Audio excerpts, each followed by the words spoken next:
Back when I ran track in college, I had a decent amount of raw genetic talent to run fast. But as I graduated to endurance running, my inefficient overstriding led to some serious knee injuries. And imagine how fast I would have been if I actually took my running stride and running form seriously. In the 80s, it was mostly thought that good running form was a natural talent and not a skill to be worked on and acquired. Fast forward to now, and if you compare my run form to 20 years ago, it's a world of difference. In this video, you'll learn the 7 best tips to run your fastest and avoid injuries on this episode of Trees and D-Lake. What you'll learn, the obvious 7 tips. So we got 1, posture, 2, foot plant, 3, stride length, 4, arm swing, 5, cadence, 6, core, and 7, perfection, which we'll explain all of those in detail. Let's get into it. What is the difference between good running form and good running economy? And then that will set us up for your 7 tips. You are the most efficient person in the world running how you run. I can copy it and run exactly how you run. I'm not used to any of that. My muscles won't be firing as efficiently. They're not used to working that way. I'm not running as efficiently because my body's not working. If we change your running form, you become less efficient in the short term. So we have to decide if we're going to change someone's form. So it goes back to the old adage, if it's not broken, don't change it. If they're happy with the way they're running, I learned really about running form from swimming. Why do we do all these in swimming but not in running? Why do we look at the way we swim so much but we don't look at the way we run? Just to recap, we do training specifically designed to make the aerobic engine bigger. Bass is fun. I really like aerobic bass. Like I found out that it's almost like spiritual in a way. You know, that's steady. When you get to that aerobic building, I call it steady or high Z2 heart rate, where no lactate is building up. Z2 is fast, where I'm like, oh, I'm actually moving here, but my heart rate is low. That's some next level. I never became a pro like you, but always trying to feel like a pro. And I'm like, yeah, low heart rate, running fast. You know, this is great. Don't discount the aerobic bass stage. Foot plant. Explain that.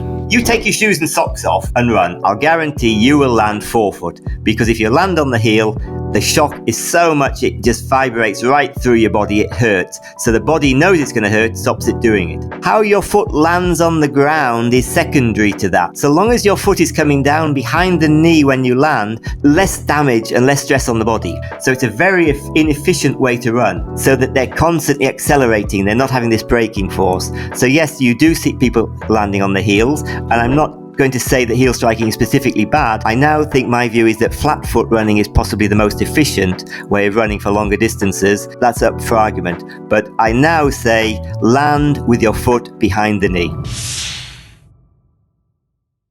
Great. Yeah. Let's jump into it. So number 1 is posture. Tell me more about that. You need to stand up straight. I hate seeing slouched runners looking down. So your shoulders are slouched forward, your head's down, you're looking at the ground. You're going to run into the ground. You can't get the chest open to breathe.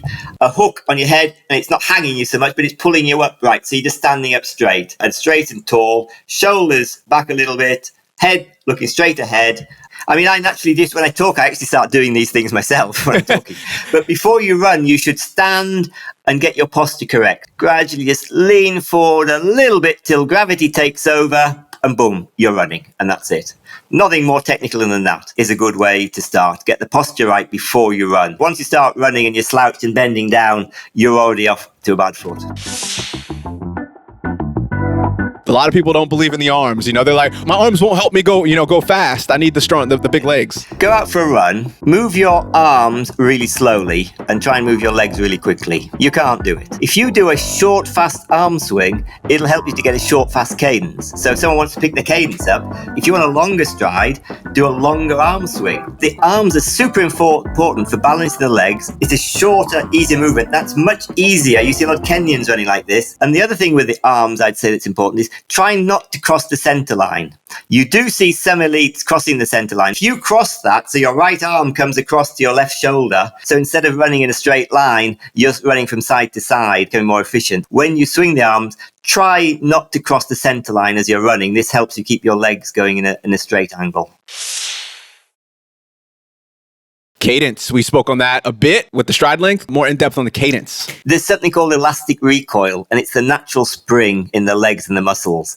So when you hit the ground, you load up this spring in your lower leg muscles, the tendons and the ligaments. So their cadence is way higher, but that's obviously because they're very short. Your stride length is going to be shorter, so the quicker your cadence. And around about 170 to 180 is a good target. Somewhere between 170 and 180 is a good cadence to aim for. A note on cadence, if you struggle with increase the cadence. So, if you naturally run at 160 and you're trying to get to, let's say, 180, and then you could speed that up and start slowly getting up the cadence. You don't want to drastically change it too quickly because you might get injured. What are you going to say? Now, if you're running faster, the heart has to work harder. If the heart works harder, you're going to get tired. To keep the balance the same, you must shorten the stride length to increase the cadence. And then how can we do that? We can swing the arms quicker. If you increase your cadence, you must shorten the stride to keep it all in balance.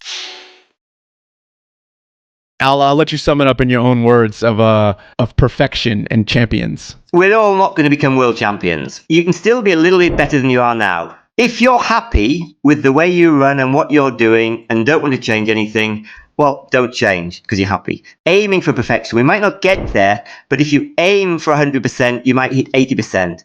But if you're happy with 70%, you're probably only going to hit 60 or 50%. Always keep aiming for something a little bit higher. Don't get stressed out about it. Remember, it's a hobby. Hobbies are to be enjoyed. So enjoy the process. That's the most important thing. So my last tip really is just keep aiming for perfection, but have fun. Aim to enjoy what you're doing at the same time.